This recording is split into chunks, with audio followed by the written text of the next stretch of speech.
Good morning, student. Today, new topic: optical fibers.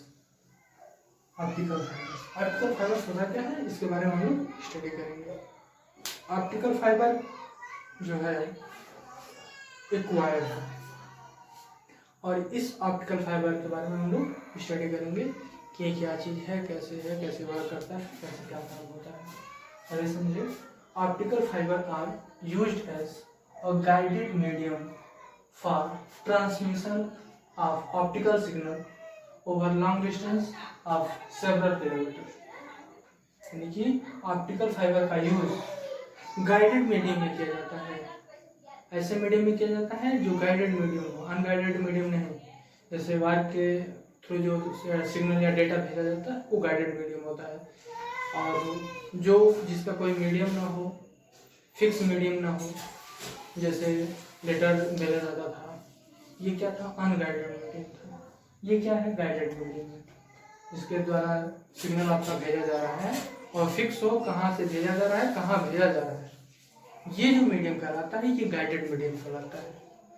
ठीक है, तो guided medium of transmission of optical signal, और ये जो सिग्नल भेजा जा रहा है हमारे द्वारा या किसी के द्वारा किसी के पास, हम आपको भेज रहे हैं ये डेटा, वो ऑप्टिकल सिग्नल के द्वारा, यानी बहुत ज़्यादा दूरी पर सेवरल किलोमीटर के लिए भेजा जा रहा है। ये चीज़ आपका ऑप्टिकल फाइबर करता है। और देखें आगे समझें हम लोग, जैसे एक तरह से क्या होता है, एक पतला सा वायर होता है, एक पतला सा वायर होता है बीच का, बहुत पतला होता है। कितना पतला होता है, आपके जो बाल हैं, उस बाल के नियर अबाउट, जो आपके हेयर हैं, हेयर के इक्वल ये आपका कोर होता है। जो सबसे बीच का पार्ट होता है कोर, वो आपका वही होता है आपका ऑप्टिकल फाइबर। उसके ऊपर क्या किया जाता है, एक क्लैडिंग की जाती है, वो भी फाइबर का ही होता है, लेकिन इसका रिफ्रैक्टिव इंडेक्स, यानी मान लीजिए ये इसका रिफ्रैक्टिव इंडेक्स μ1 है और इसका रिफ्रैक्टिव इंडेक्स μ2 है। तो जो इसका रिफ्रैक्टिव इंडेक्स होगा, इसके रिफ्रैक्टिव इंडेक्स से अधिक होगा। ये भी ऑप्टिकल फाइबर ही होगा, लेकिन दोनों के रिफ्रैक्टिव इंडेक्स में कंपैरिजन होगा, यानी कि μ1 ग्रेटर होगा किससे, μ2 से। क्लियर, यानी इसका रिफ्रैक्टिव इंडेक्स अधिक होगा, इसका कम होगा। इसके ऊपर आपका प्लास्टिक का मेश लगा दिया जाता है, प्लास्टिक का जैसे तार के ऊपर कवर लगाया जाता है, उस तरह से ऊपर बफर की कोटिंग की जाती है, वो प्लास्टिक का कवर लगाया जाता है, जैसे अंदर सेफ रहे। क्लियर, ये चीज आपका हो गया वायर। कैसे होता है, यानी बीच में जो होता है आपका ऑप्टिकल फाइबर होता है, वही इसी के द्वारा डेटा ट्रांसमिट होता है। इसके ऊपर क्या होता है, एक अलग कोटिंग की जाती है क्लैडिंग की, वो भी क्या होता है, ऑप्टिकल फाइबर ही होता है। यानी कि ऑप्टिकल फाइबर एक तरह से आप समझिए, एक तरह से वो ग्लास होती है, क्या होती है, ग्लास होती है। ठीक है, वो फ्लेक्सिबल ग्लास होती है।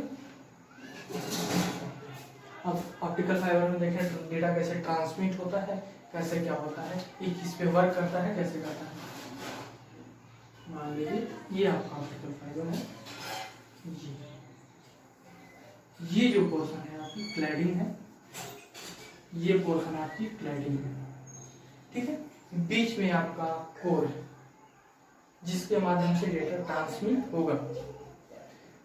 अब इसके माध्यम से डेटा ट्रांसमिट होगा, कैसे होगा, यानी लाइट के फॉर्म में आपकी डेटा ट्रांसमिट होती है, और इसका यूज इसलिए किया जाता है क्योंकि हमारा डेटा बहुत कम टाइम में, लाइट की स्पीड आप जानते ही हैं 3 × 10⁸ किलोमीटर पर सेकंड होता है। अब इतने स्पीड से अगर आपकी डेटा ट्रांसमिट होगी तो बहुत जल्दी डेटा ट्रांसमिट होगी, तो इसके लिए आप ऑप्टिकल फाइबर का यूज लोग करते हैं। इससे आपका 5G जो आने वाला है वो और ऑप्टिकल फाइबर के ही रूप में इसको डेटा का ट्रांसमिशन किया है। इसमें देखिए डेटा कैसे ट्रांसमिट होगा, जैसे लाइट का सिग्नल इसमें भेजा जाएगा, ये ऐसे लाइट यहाँ से सिग्नल भेजा गया, लाइट इसमें इंसिडेंट होगी।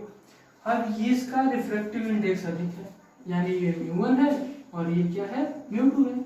अब ये μ1 ग्रेटर है μ2, यानी ये डेंसर है, ये रेयरर है। तो लाइट जब डेंसर मीडियम से रेयरर मीडियम में जाती है इसमें एक कंडीशन आप लोग पढ़े हैं TIR, टोटल इंटरनल रिफ्लेक्शन। तो इसे ऐसे कंडीशन पे इसको इंसिडेंट किया जाता है कि लाइट का टोटल इंटरनल रिफ्लेक्शन हो जाए और ये यहाँ पे रिफ्लेक्ट हो जाए। फिर यहाँ है, फिर ये डेंसर है, ये रेयर है, फिर आपका डेटा क्या होगा, फिर यहाँ से सिग्नल डेंसर से रेयर में जाएगी, फिर इसमें डेंसर से रेयर में जाने से ऐसे एंगल पे इंसिडेंट होगा कि ये फिर क्या होगा, रिफ्लेक्ट हो जाएगी, फिर वही डेंसर से रेयर में, फिर रिफ्लेक्ट, फिर आपका डेटा बाहर ट्रांसमिट हो जाएगी और यहाँ से हम डेटा को क्या कर लेंगे, रिसीव कर लेंगे। क्लियर? एक ऑप्टिकल फाइबर का ये चीज था जो आप समझ गए। अब आगे देखें, डेटा इसमें क्या होता है, सिग्नल को बहुत ज़्यादा दूरी पर भेजने के लिए इसका उपयोग किया जाता है। आप लोग देखे होंगे, सुने होंगे इंडोस्कोपिक कराने के लिए, तो ऑप्टिकल फाइबर के द्वारा ही इंडोस्कोपिक कराया जाता है, यानी मेडिकल पर्पज में भी इसका यूज होता है। और फर्स्ट आपने कहें कि टेली कम्युनिकेशन में इसका बहुत ज़्यादा यूज हो रहा है। टेली कम्युनिकेशन में सबसे ज़्यादा यूज ऑप्टिकल फाइबर का हो रहा है, सबसे ज़्यादा। इसका क्यों? क्योंकि इससे डेटा का ट्रांसमिशन बहुत ज़्यादा होता है और दूसरी बात इसमें डेटा का लॉस बहुत कम होता है। डेटा का जो लॉस है बहुत ही कम डेटा का लॉस होता है, इस वजह से इसको और प्रेफर किया जाता है।